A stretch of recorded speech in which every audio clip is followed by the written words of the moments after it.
సుపరిపాలన కార్యక్రమం సందర్భంగా మా 19వ వార్డులో దరఖాస్తులు సేకరిస్తున్నాం. వారికి సరైన న్యాయబద్ధంగా చూసి వాళ్ళకు లబ్ధి జరిగేటట్లు ప్రయత్నం చేస్తున్నాం. తెలంగాణ రాష్ట్ర ప్రభుత్వం ప్రతిష్టాత్మకంగా తీసుకున్నటువంటి 6 గ్యారంటీ స్కీమ్ సంబంధించినటువంటి పథకాలకు గతంలో 2 పథకాలను ఆరంభించడం జరిగింది.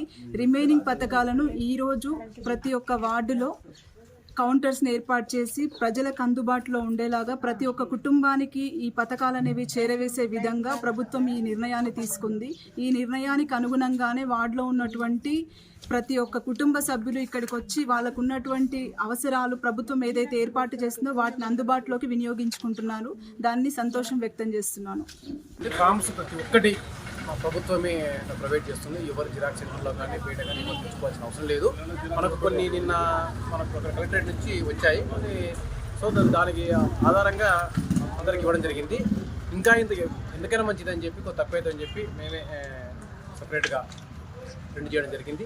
మళ్ళీ ఇప్పుడు కలెక్టరేట్ నుంచి 2022 రావడం జరిగింది. ఈరోజు సాయంత్రం అంటే రేపటికి నేను చెప్పాను, ఇంటింటికి అవసరమైతే ఇంటింటికి వెళ్ళి అప్లికేషన్ ఫామ్స్ ఇవ్వండి. వాళ్ళు ఎందుకంటే ఆ నైట్ వాళ్ళు కూర్చొని చూసుకొని మొత్తం ఫామ్ నింపుకొని రేపు వచ్చి ఇవ్వడానికి వాళ్ళు కూడా ఈజీగా ఉంటాయనే ఉద్దేశంతో మేము ఆ ప్రయత్నం చేస్తున్నాం. సో ఎవ్వరూ బయట జిరాక్స్ సెంటర్లో కానీ ప్రింటింగ్లో కానీ అవసరం లేదు. ప్రతి ఒక్కరి ప్రభుత్వమే వాళ్ళు ప్రొవైడ్ చేస్తుంది.